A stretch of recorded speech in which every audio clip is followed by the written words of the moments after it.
Welcome to another episode of My Weird Prompts, an AI-generated podcast featuring the random prompts of Daniel Rosehill as answered by a revolving cast of friendly AI characters. Join us for deep dives into AI, technology, and whatever other random thing Daniel finds fascinating today. Subscribe on Spotify or your favorite podcatcher. Now, today's episode. This episode was generated using artificial intelligence. Please verify facts. Hi there, Herman and Corn. Would love to dedicate a couple of episodes to talking about different sensors that we can have for safety in a smart home. I think that smart home is going to become very mainstream very quickly. I've been using it for about 3 years in Home Assistant, and it's still kind of hacky. Home Assistant is a little bit buggy, to put it mildly, at times, but I think we're going to see a acceleration towards making the tech easier to use. And I mention this because I think that smart safety sensors are a good thing, but I can easily imagine a future in which 5 years down the line maximum, you can't buy anything but a smart smoke detector. But let's chat today about carbon monoxide sensors. And I think that one of the big advantages for having these things smart is that you can get the battery reporting when it drops below a certain threshold. You mentioned, I think we did touch upon this in one episode, and you mentioned that most people will naturally put a carbon monoxide sensor next to a gas producing stove. And I'd love to, a few questions really, not all of which are related to smart tech.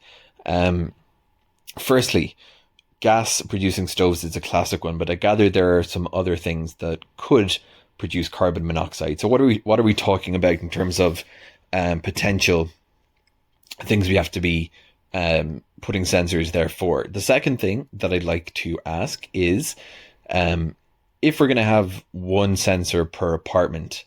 I think there's, a lot of the official advice about putting down these sensors is so stringent that few people are going to roll their eyes. So if you say that there has to be one per room and you've only got one gas stove, I feel like for a lot of people that's an unreasonable expectation. So my question is, for the more, pragmatically speaking, if you had a gas producing stove and you only were going to put down one carbon monoxide sensor, where would you put it? I would assume outside the sleeping areas is what you said in the previous episode. Part 2 is sensor upkeep. What's the expected service life for a carbon monoxide sensor? And in the context of smart, we see a trend towards a lot of these kind of multi-sensors, like it does carbon monoxide and smoke. I've always been skeptical of anything that technology in general that says it does too many things.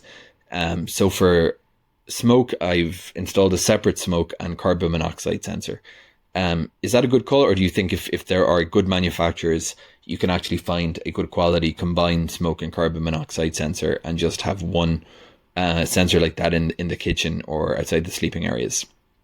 And finally, we mentioned service life. In terms of upkeep, is there anything to be done to periodically verify that it's working and that it's doing the sensing required? And if your stoves are electric and you don't have anything else, is there any reason to actually have one in the home in the first place? I think that's about all my questions about carbon monoxide sensors. Herman and Corn, over to you two. Hey everyone, welcome back to My Weird Prompts. It is February 15th, 2026, and we are coming to you from a chilly but beautiful Jerusalem. I am Corn, and I am joined as always by my brother, the man who knows the technical specifications of every appliance in our apartment. Herman Poppleberry, at your service. It is good to be here, Corn. I have been looking forward to this one because it is a topic that is literally a matter of life and death, but one that people often treat as an afterthought in their smart home setup. We spend hundreds of dollars on smart lighting and high-end speakers, but the most important sensor in the house is often the cheapest one we own. It really is. Our housemate Daniel sent us a prompt about this earlier today. He has been diving deep into Home Assistant lately, as we all know from the occasional shouting coming from his room when a script does not run or a Zigbee bulb drops off the network. But he raised some excellent questions about carbon monoxide sensors, It is one of those things where you buy it, stick it on a wall, and then forget about it for 5 years. But should we be forgetting about it? Definitely not. Carbon monoxide is often called the silent killer for a reason. You cannot see it, you cannot smell it, and you cannot taste it.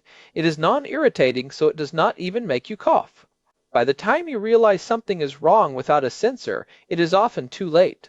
According to the Centers for Disease Control, hundreds of people die every year from accidental, non-fire-related carbon monoxide poisoning, and thousands more are hospitalized. So, I am glad Daniel brought this up. It is a perfect example of where smart technology can move from being a convenience to being a critical safety layer. Right. And I think we should start with the basics of what we are actually fighting here. Daniel asked about sources of carbon monoxide besides just gas stoves. I think most people associate it with that blue flame in the kitchen, but the reality is much broader, right? Exactly. To understand the sources, you have to understand the chemistry. Carbon monoxide is a byproduct of incomplete combustion.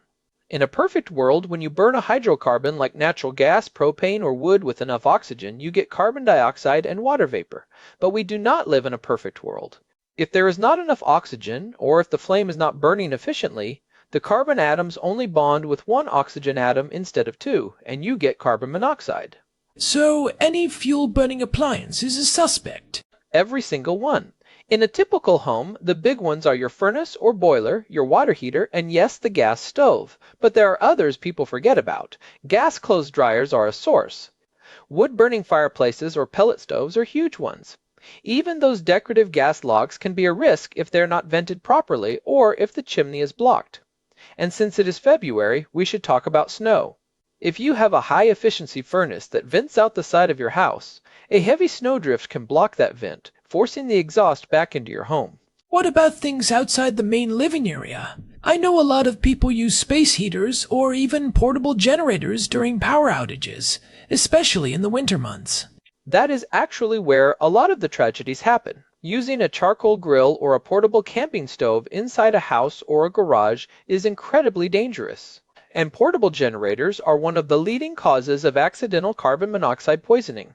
People put them in the garage with the door cracked, thinking that is enough ventilation, but the wind can blow those fumes right back into the house.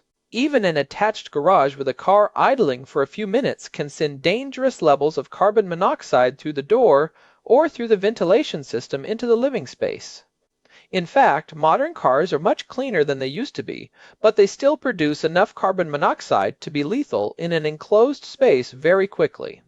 That is an interesting point for apartment dwellers like us here in Jerusalem. Even if you are careful, you are often sharing walls or ventilation with other people. Precisely. In an apartment complex, you might be totally electric, but your neighbor downstairs might have an old gas water heater that is leaking. Carbon monoxide is a gas that behaves a lot like air. It does not just stay in the room where it is produced. It can travel through floorboards, through pipe chases, and through air ducts. So, your safety is sometimes dependent on the maintenance of appliances you do not even own. There was a famous case on Reddit years ago where a user thought their landlord was leaving sticky notes in their apartment, but it turned out they were suffering from carbon monoxide poisoning and writing the notes themselves without remembering it. It affects your memory and cognitive function before it kills you. That is terrifying. It is like a real-life ghost story, which leads perfectly into Daniel's next question about placement. If you are in an apartment or a small home and you only have one sensor, where is the absolute best place to put it? I remember we touched on this in an earlier episode, but I think people get confused about the height. Some people say the ceiling like a smoke detector, others say near the floor because they think the gas is heavy. This is one of the most common misconceptions in home safety. Carbon monoxide is actually slightly lighter than air. Its molar mass is about 28.01, while the average molar mass of air is about 28.97. But for all practical purposes, it is considered neutral. It does not sink to the floor like propane, and it does not shoot to the ceiling like hot smoke. It mixes very evenly with the air in the room due to thermal currents and general air movement. So the height does not actually matter for the chemistry of the sensor. Not really. The manufacturers usually recommend putting it about 5 feet off the floor, which is roughly eye level. This is not because the gas is at that height, but because it makes it easy to see the display and hear the alarm. But the most important factor is not the height. It is the proximity to where you sleep. The National Fire Protection Association, or NFPA, recommends a sensor on every level of the home and specifically outside each sleeping area. Why the bedroom? Because that is when you are most vulnerable. If carbon monoxide builds up while you are awake, you might notice a headache, nausea, or dizziness and realize something is wrong. But if you are asleep, you will just drift deeper into unconsciousness. The goal of a single sensor is to wake you up before the levels become incapacitating. So, the rule of thumb is in the hallway right outside the sleeping areas. You want the alarm to be loud enough to penetrate through a closed bedroom door. If you have a large house with bedrooms in different wings, you really need a sensor for each area. That makes sense. But what about putting it near the source? Like, shouldn't I have one right next to the gas stove if that is what I'm worried about? Actually, you want to avoid putting it too close to a fuel-burning appliance. Most experts recommend at least 15 to 20 feet of distance. If you put it right next to a stove or a furnace, you might get what we call nuisance alarms. A tiny, harmless puff of carbon monoxide when you first light the burner could trigger a high-sensitivity sensor, and then people end up taking the batteries out because they are annoyed. You want it far enough away that it is measuring the ambient air quality of the living space, not the immediate exhaust of an appliance. Also, keep them away from bathrooms or very humid areas, as high humidity can sometimes interfere with the electrochemical cell. It is that classic human behavior problem. If a safety device is annoying, people disable it, which makes it 0% effective. I am curious about the lifespan of these things. Daniel asked about the service life. I think a lot of people assume that if the little green light is blinking, it is working forever. I wish that were true, but carbon monoxide sensors have a very literal expiration date. Unlike a smoke detector that uses a physical process like ionization or a photoelectric beam, a carbon monoxide sensor uses an electrochemical cell. Imagine a tiny specialized battery that reacts with carbon monoxide. When the gas enters the cell, it causes a chemical reaction that generates an electrical current. The sensor measures that current to determine the concentration of the gas. Over time, the chemicals in that cell degrade. Like a battery leaking or just losing its charge. More like the active surface of the electrodes getting used up or contaminated by other household chemicals like cleaning sprays or hairspray. Most modern sensors are rated for 5 to 10 years. 10 is the standard now for high-quality units. The really important thing for our listeners to know is that the test button on your unit does not actually test the sensor's ability to detect gas. Wait, what? Then what is the button for? The button tests the battery, the circuitry, and the siren. It is basically the unit saying, I have power and my speaker works. It does not tell you if the chemical cell inside is still capable of reacting to carbon monoxide. This is why manufacturers build in an end-of-life signal. Usually, after 7 or 10 years, the unit will start chirping in a specific pattern that is different from a low battery warning.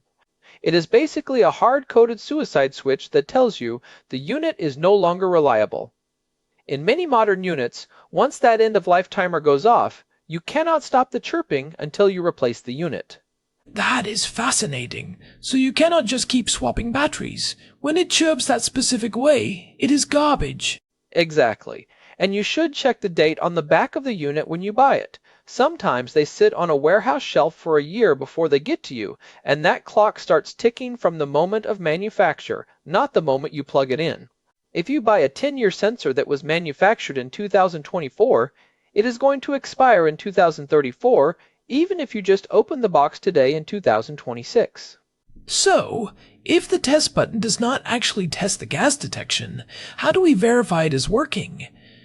Daniel was asking about periodic verification. Is there a way for a regular person to safely test the actual sensor? There is, but it is a bit more involved than just pressing a button. You can actually buy cans of test gas, often called Solo or Safe, T-Check.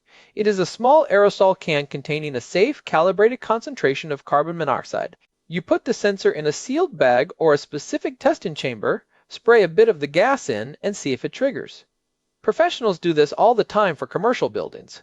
For a home user, it is probably overkill to do it monthly, but doing it once a year gives you that peace of mind that the chemistry is still active. I can imagine some people might try to test it by holding it near a car exhaust or something, which sounds like a terrible idea.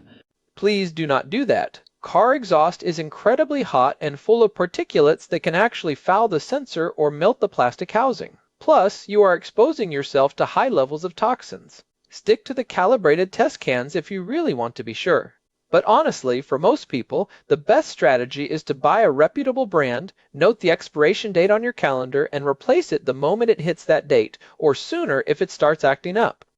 Let's talk about the hardware itself. Daniel asked about combination units. You see these everywhere now, the ones that claim to be both a smoke detector and a carbon monoxide detector. He mentioned being skeptical of devices that try to do too many things. Is that skepticism justified here? It is a nuanced answer. From a purely technical standpoint, combination units are very reliable. The sensors for smoke and carbon monoxide are separate components inside the same box. They do not really interfere with each other. However, the issue goes back to what we talked about with placement. Ah, right. Smoke rises, but carbon monoxide is neutral. Exactly. Smoke detectors belong on the ceiling because hot smoke and gases from a fire rise rapidly. If you have a combination unit on the ceiling, it is in the perfect spot for smoke, and a perfectly acceptable spot for carbon monoxide since the gas will eventually fill the room. But if you have a combination unit plugged into a wall outlet near the floor, it is great for carbon monoxide, but might be too slow to catch smoke that is layering across the ceiling. So, if you use a combination unit, it should almost always be ceiling mounted. So the combination unit forces a compromise on placement. It can. The other factor is the alarm sound. In the United States and many other places, there are specific patterns for the sirens. Smoke is usually a temporal 3 pattern, which is 3 beeps and a pause. Carbon monoxide is a temporal 4 pattern, which is 4 beeps and a pause. A good combination unit will also have a voice alert that says warning, carbon monoxide, or warning fire. This is crucial because your reaction should be different. For a fire, you get out. For carbon monoxide, you get out, but you also need to call the fire department to check for gas leaks and potentially seek medical attention for everyone in the house. That is a great point. The interconnectivity is also a big deal, right? In a modern home, you want your alarms to be interconnected. Absolutely. This is where the smart home aspect that Daniel loves really shines. If the sensor in the basement detects a leak, you want the alarm in your bedroom to go off. This is now part of the building code in many areas for new construction. With smart units like those from Nest, First Alert, or the newer Matter, enabled sensors we are seeing in 2026, they all talk to each other. Right, because if I'm upstairs and the furnace in the basement starts leaking carbon monoxide, I might not hear a standalone alarm until the gas has already reached me. But if they are all linked, I get the warning instantly. Precisely. And since we are in 2026, we have Matter 1.3 and 1.4 standards that have fully integrated safety sensors. This means your carbon monoxide detector can talk to your smart thermostat and your ventilation system regardless of the brand. If carbon monoxide is detected, your smart home can automatically shut off the furnace, which is the likely source, and turn on the HVAC fan to full blast to circulate fresh air, or even open automated windows if you have them. It can also turn on all the smart lights to a bright white or red to help you find your way out in the dark. I like the idea of the smart home actually taking action. It turns the house into an active participant in your safety, not just a passive shell. Now, here's the big one that I think a lot of people wonder about.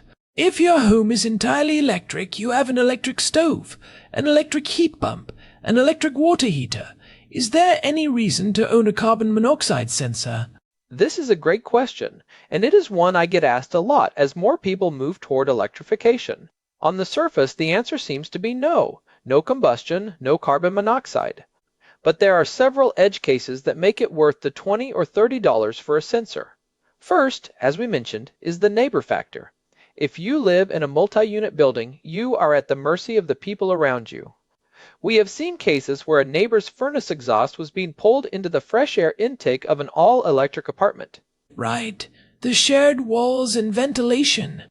Exactly. Second is the attached garage. Even if your house is electric, you might own a gasoline car or a guest might park one in there.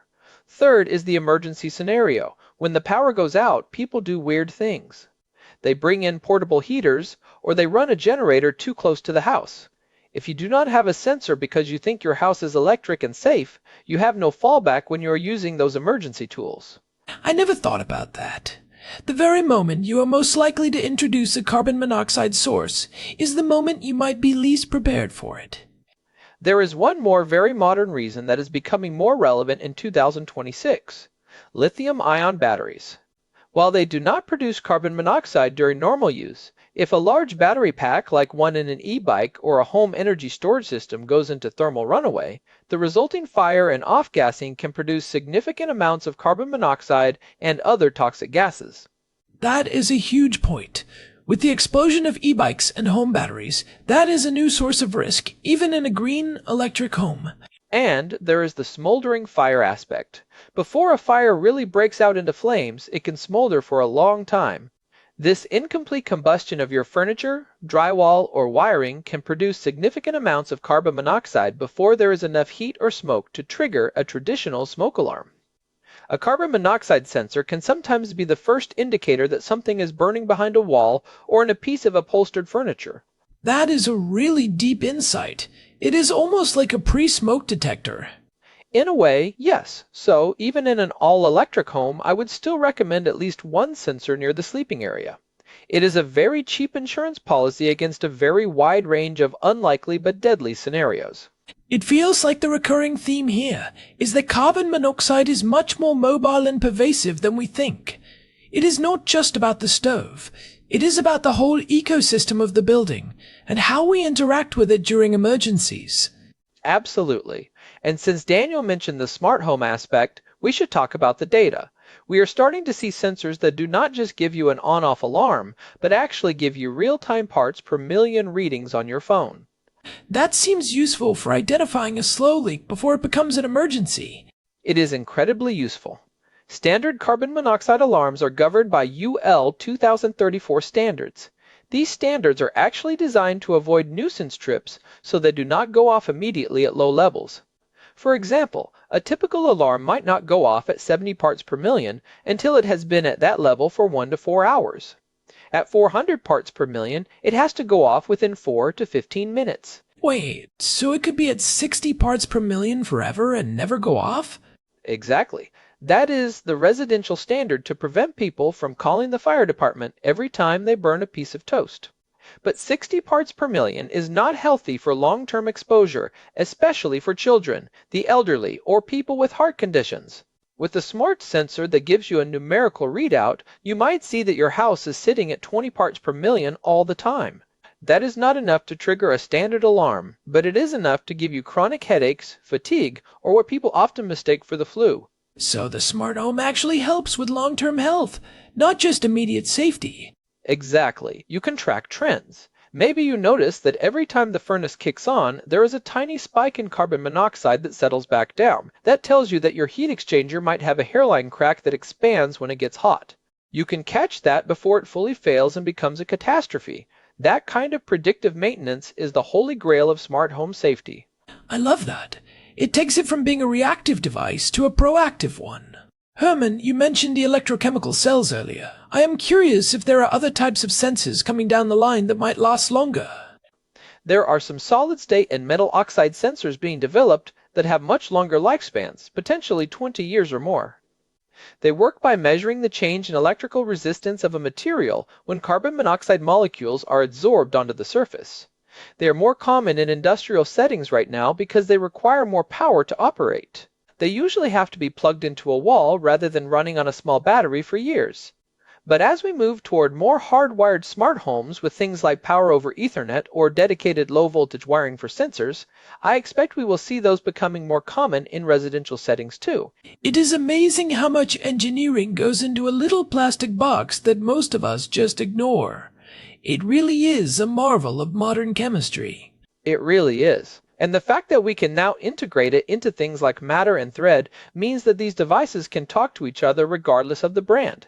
If you have an Aqara sensor and a Google Nest Hub and an Apple HomePod, they can all coordinate a safety response. That is a huge win for the consumer. Definitely. Well, I think we have covered a lot of ground here. We have gone from the sources to the placement, the maintenance, and even the edge cases for electric homes. It is a lot to take in, but I think the takeaway is pretty clear. Yeah, don't skimp on the sensors. If you haven't checked the date on yours in a while, go do it right now. We will wait. Well, we won't actually wait because this is a recording, but the listeners should definitely pause and go look. Actually, that is a good point. If you are listening to this right now, maybe take a second after the episode to go look at the back of your carbon monoxide detector. If it was made before February of 2016, it is definitely expired. If it was made before 2021, you are more than halfway through its life and should probably check if it is a 5-year or 10-year model. 2016? Man, time flies. It feels like yesterday we were talking about the first generation of smart sensors. It does. And hey, if you found this deep dive useful, or if you have your own stories about smart home safety saves, we would love to hear from you. You can reach out through the contact form at myweirdprompts.com. We are always looking for new angles to explore, especially when it comes to the intersection of safety and technology. And if you are enjoying the show, we would really appreciate a quick review on your podcast app or on Spotify. It genuinely helps other people find us and helps us keep doing this. We have been at this for over 600 episodes now, and the community feedback is what keeps us energized. Daniel, thanks for the prompt. It was a great excuse to geek out on some life-saving chemistry. It really was. We have a great group of listeners. Herman, any final thoughts on the silent killer before we wrap up? Just that safety is not a one-and-done thing. It is a habit.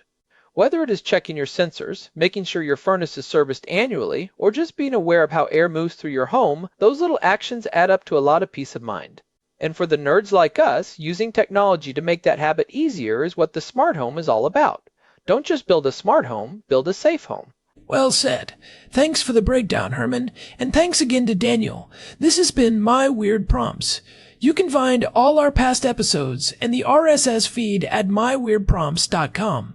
Thanks for listening, everyone. Stay safe out there and check those dates. Goodbye. This episode was generated using Gemini Flash 3. Text-to-speech engine was Chatterbox Turbo. Thanks for listening to another episode of My Weird Prompts, an AI-generated podcast featuring Daniel Rosehill's AI prompts as answered by a revolving cast of friendly AI characters including me, Cornelius the Sloth. Subscribe on Spotify or visit myweirdprompts.com.